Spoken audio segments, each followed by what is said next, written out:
ഈ വീഡിയോയിൽ നമ്മൾ ഫിസിക്സ് ചാപ്റ്റർ 3 ചോദിച്ചിട്ടുള്ള ഇലക്ട്രോ മാഗ്നറ്റിക് ഇൻഡക്ഷനിൽ ചോദിച്ചിട്ടുള്ള കുറച്ച് പ്രീവിയസ് ഇയർ ക്വസ്റ്റ്യൻസും അതുപോലെ തന്നെ പരീക്ഷയ്ക്ക് വരുന്ന രീതിയിലുള്ള ക്വസ്റ്റ്യൻസുമാണ് നമ്മളിതിൽ ചെയ്തേക്കുന്നത്. അപ്പോൾ നിങ്ങൾ ഈ വീഡിയോ മാക്സിമം കാണാൻ ശ്രമിക്കുക. നമുക്ക് ക്വസ്റ്റ്യനിലേക്ക് കിടക്കാം. മാർച്ച് 2017 ചോദിച്ചൊരു പ്രീവിയസ് ഇയർ ക്വസ്റ്റ്യൻ ആണ്. Which of the following is not a part of A C generator? എ സി ജനറേറ്ററിൻ്റെ പാർട്ട് അല്ലാത്തതാണ് ചോദിച്ചേക്കുന്നത്. ഓപ്ഷൻസ് തന്നിട്ടുണ്ട്: field magnet, transformer, armature, slip rings. ഏതാണ്? കാണുമ്പോൾ തന്നെ അറിയാം. എ സി ജനറേറ്ററിൻ്റെ പാർട്ട് അല്ലാത്ത ഏതാണ്? ട്രാൻസ്ഫോമർ ആണ് ആൻസർ ആയിട്ട് വരുന്നത്. ഇനി ഒരു റിലേഷൻ കണ്ടുപിടിക്കാനാണ് പറഞ്ഞേക്കുന്നത്. മാർച്ച് 2018 ചോദിച്ചൊരു previous year question. Generator, armature, induced E M F, microphone dash induced E M F. മൈക്രോഫോണിൽ എന്താണ് വരുന്നത്? വോയിസ് കോയിലാണ് വരുന്നത്. ജനറേറ്ററിൽ ആർമേച്ചർ ആണെങ്കിൽ മൈക്രോഫോണിൽ വോയിസ് കോയിൽ. ഇമ്പോർട്ടൻ്റ് ആണ് ഈ ക്വസ്റ്റ്യൻ. മൂന്നാമത്തത് electromagnetic induction moving coil microphone ആണെങ്കിൽ, അഥവാ മൂവിങ് കോയിൽ മൈക്രോഫോണിൻ്റെ പ്രിൻസിപ്പിൾ ഇലക്ട്രോ മാഗ്നറ്റിക് ഇൻഡക്ഷൻ ആണെങ്കിൽ എന്തിൻ്റെ പ്രിൻസിപ്പിൾ ആയിരിക്കും mutual induction? Transformer. What is the use of watt hour meter in a household circuit?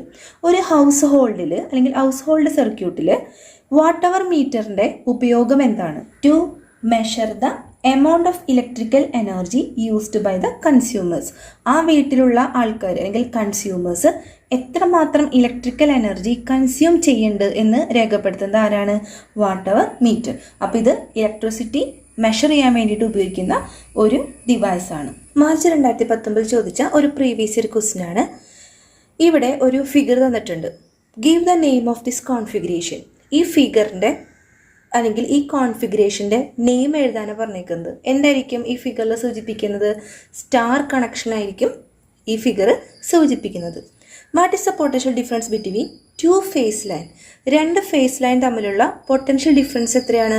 400 വോൾട്ടാണ് ആൻസർ ആയിട്ട് വരുന്നത്. മൂന്നാമത്തെ ക്വസ്റ്റ്യൻ.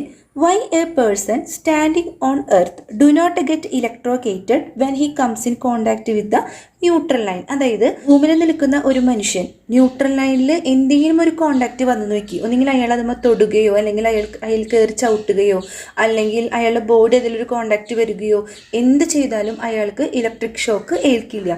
കാരണം ഈ എർത്തും ന്യൂട്രൽ ലൈനും തമ്മിലുള്ള പൊട്ടൻഷ്യൽ ഡിഫറൻസ് എന്ന് പറയുന്നത് എപ്പോഴും 0 ആയിരിക്കും. ഇത് വളരെ ഇമ്പോർട്ടൻ്റ് ആയ ഒരു ഭാഗമാണ് ഞാനിവിടെ പഠിപ്പിക്കാൻ പോകുന്നത്. ഈ 3 സ്റ്റേഷനിൽ ഉപയോഗിക്കുന്ന അല്ലെങ്കിൽ power station, substation, distribution ട്രാൻസ്ഫോമറിൽ ഉപയോഗിക്കുന്ന ഏത് ടൈപ്പ് ട്രാൻസ്ഫോമർ എന്നൊക്കെ ക്വസ്റ്റ്യൻ വരും.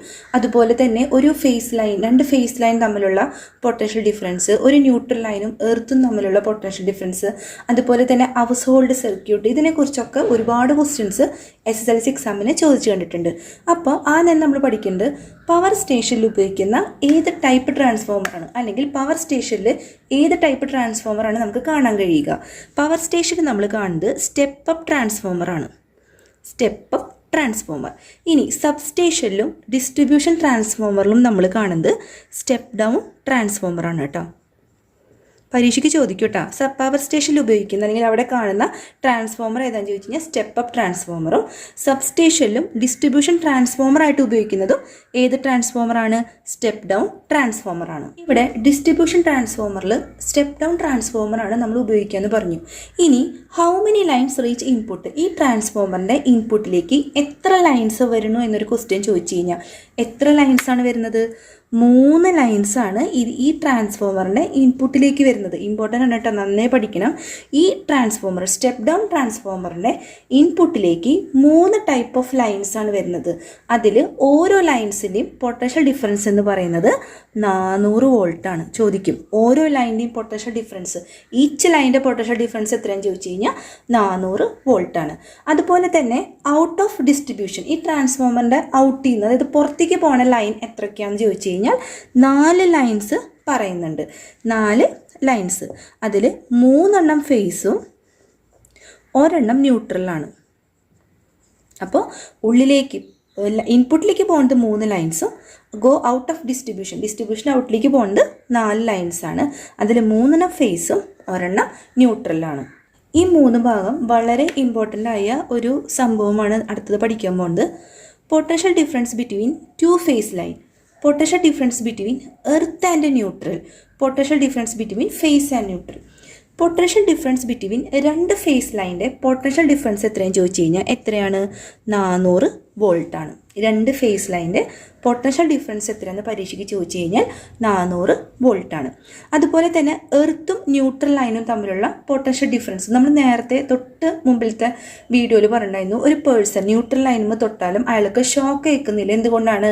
ഈ ന്യൂട്രൽ ലൈനും എർത്തും തമ്മിലുള്ള പൊട്ടൻഷ്യൽ ഡിഫറൻസ് എന്ന് പറയുന്നത് എപ്പോഴും 0 ആയിരിക്കും. അതുകൊണ്ട് തന്നെയാണ് അയാൾക്ക് ഷോക്ക് ഏൽക്കാത്തത്. അതുപോലെ തന്നെ ഫേസും ന്യൂട്രൽ ലൈനും, ഇവിടെ എർത്തും ന്യൂട്രൽ ലൈൻ ആയതുകൊണ്ടാണ് 0 വന്നത്. ഫേസും ന്യൂട്രൽ ലൈൻ ആണെങ്കിൽ അതിൻ്റെ പൊട്ടൻഷ്യൽ ഡിഫറൻസ് എത്രയാണ്? 230 വോൾട്ട്. ഇത് ഇമ്പോർട്ടൻ്റ് ആണ് കേട്ടോ. രണ്ട് ഫേസ് ലൈൻ ആണെങ്കിൽ 400 വോൾട്ട്, എർത്തും ന്യൂട്രൽ ലൈൻ ആണെങ്കിൽ 0 വോൾട്ട്, ഫേസും ന്യൂട്രൽ ലൈൻ ആണെങ്കിൽ 230 വോൾട്ട്. അടുത്ത ക്വസ്റ്റ്യൻ നോക്കി. Given below is the picture of A transformer. ഒരു ട്രാൻസ്ഫോമറിൻ്റെ പിക്ചർ കൊടുത്തിട്ടുണ്ട്. ഇതിൽ 3 സബ് ക്വസ്റ്റ്യൻ കൊടുത്തിട്ടുണ്ട്. എ ക്വസ്റ്റ്യൻ എന്താണ്? If 12 volt D C is given as input, how much is the output voltage? ക്വസ്റ്റ്യനിൽ തന്നെ ഒരു റോങ് സ്റ്റേറ്റ്മെൻ്റ് ഉണ്ട്. അതായത് 12 വോൾട്ട് ഡി സി ആണ് ഇവിടെ ഇൻപുട്ടായിട്ട് കൊടുത്തേക്കുന്നത്. ഇത് റോങ് അല്ലേ? ട്രാൻസ്ഫോമർ എപ്പോഴും വർക്ക് ചെയ്യുന്നത് ഏത് വോൾട്ടിലാണ്? AC വോൾട്ടിൽ മാത്രമേ ട്രാൻസ്ഫോമർ വർക്ക് ചെയ്യുള്ളൂ. അതുകൊണ്ട് 12 വോൾട്ട് ഡി സി കൊടുത്തു എന്ന് പറഞ്ഞാൽ തന്നെ ആ സ്റ്റേറ്റ്മെൻറ്റ് റോങ് ആണ്. അപ്പോൾ അതിൻ്റെ ഔട്ട്പുട്ട് വോൾട്ടേജ് എത്രയായിരിക്കും? 0 വോൾട്ട് ആയിരിക്കും ഇവിടുത്തെ ആൻസർ ആയിട്ട് വരാം. Because transformer always working on AC. DC-യിൽ ട്രാൻസ്ഫോമർ വർക്ക് ചെയ്യില്ല. ബി ക്വസ്റ്റ്യൻ നോക്കിയേ. If 12 volt AC is given as input, what would be the output voltage? ഇവിടെ ഇൻപുട്ടായിട്ട് 12 വോൾട്ട് AC ആണ് കൊടുത്തേക്കുന്നത്. അപ്പോൾ അത് കറക്റ്റാണ്. AC-യിലാണ് ട്രാൻസ്ഫോമർ വർക്ക് ചെയ്യുക. അപ്പോൾ അതിൻ്റെ ഔട്ട്പുട്ട് വോൾട്ടേജ് കണ്ടുപിടിക്കണം. ഇതിൽ ട്രാൻസ്ഫോമറിൻ്റെ ഇൻപുട്ട് വോൾട്ടേജ് എന്താണ്, ഔട്ട്പുട്ട് വോൾട്ടേജ് എന്താണെന്നാണ് ആദ്യം നമ്മൾ പഠിക്കേണ്ടത്. അതായത് ട്രാൻസ്ഫോമറിൽ ഇൻപുട്ട് വോൾട്ടേജ് എന്ന് പറഞ്ഞു കഴിഞ്ഞാൽ അതെന്താണ്? എപ്പോഴും വോൾട്ടേജ് ഇൻ ദ പ്രൈമറിനെയാണ് ഇൻപുട്ട് വോൾട്ടേജ് എന്നുകൊണ്ട് ഉദ്ദേശിക്കുന്നത്. ഔട്ട്പുട്ട് വോൾട്ടേജ് എന്ന് പറഞ്ഞു കഴിഞ്ഞാൽ വോൾട്ടേജ് ഇൻ ദ സെക്കൻഡറി. അപ്പോൾ നമ്മളിവിടെ കണ്ടുപിടിക്കാൻ പറഞ്ഞേക്കുന്നത് എന്താണ്? വോൾട്ടേജ് ഇൻ ദ സെക്കൻഡറി ആണ് കണ്ടുപിടിക്കാൻ പറഞ്ഞേക്കുന്നത്. അതിനു മുമ്പ് എന്തൊക്കെ നമുക്കിവിടെ തന്നിട്ടുണ്ട്? നമുക്ക് ടേൺസ് തന്നിട്ടുണ്ട്. അതായത് number of turns in primary തന്നിട്ടുണ്ട്. എത്രയാണ്? 100 ആണ് തന്നിട്ടുണ്ട്. അതുപോലെ തന്നെ number of turns in secondary എത്രയാണ് തന്നിട്ടുണ്ട്? 2000 ആണ് തന്നിട്ടുണ്ട്. അതുപോലെ തന്നെ ഇൻപുട്ട് വോൾട്ടേജ് തന്നിട്ടുണ്ട്. ഇൻപുട്ട് വോൾട്ടേജ് എന്ന് പറയുന്നത് വോൾട്ടേജ് ഇൻ ദ പ്രൈമറിയാണ്. അത് 12 വോൾട്ടാണ് തന്നിട്ടുണ്ട്. ഇനി നമ്മൾ സാധാരണ പോലെ ഫോർമുലയിൽ സബ്സ്റ്റിറ്റ്യൂട്ട് ചെയ്യാം. VS/VP = NS/NP. നമുക്ക് കണ്ടുപിടിക്കേണ്ടത് ഇവിടെ VS ആണ്. അതായത് ഔട്ട്പുട്ട് വോൾട്ടേജ് എന്ന് പറയുന്നത് വോൾട്ടേജിൻ്റെ സെക്കൻഡറിയാണ്. അപ്പോൾ VS ആണ് കണ്ടുപിടിക്കേണ്ടത്. അപ്പോൾ VSന് ഇവിടെ നിർത്തിയിട്ട് ബാക്കി എല്ലാത്തിനും, അതായത് NS/NP ഇൻറ്റു ഈ VP ഡിവൈഡഡ് ഡെനോമിനേറ്ററിലായതുകൊണ്ട് അത് മുകളിലേക്ക് പോകുമ്പോൾ ഇൻറ്റു ആയിട്ട് മാറും. NS/NP ഇൻറ്റു VP എന്ന് കിട്ടി. ഇനി നമ്മൾ സബ്സ്റ്റിറ്റ്യൂട്ട് ചെയ്യാം. NS എന്ന് പറയുന്നത് 2000 ആണ്, ബൈ NP എന്ന് പറയുന്നത് 100 ആണ്, ഇൻറ്റു VP എന്ന് പറയുന്നത് 12 ആണ്. വെട്ടിക്കളയുമ്പോൾ 20 × 12 എന്ന് വരും. 12 × 2 24. ഒരു 0 ബാക്കിയുണ്ട്. 240 വോൾട്ടാണ് VS എന്ന് പറയുന്നത്. ഇതിൽ ഒരു ക്വസ്റ്റ്യൻ കൂടെ ഉണ്ട്. സി ക്വസ്റ്റ്യൻ നോക്കിയേ. What is the voltage in 1 coil of the secondary?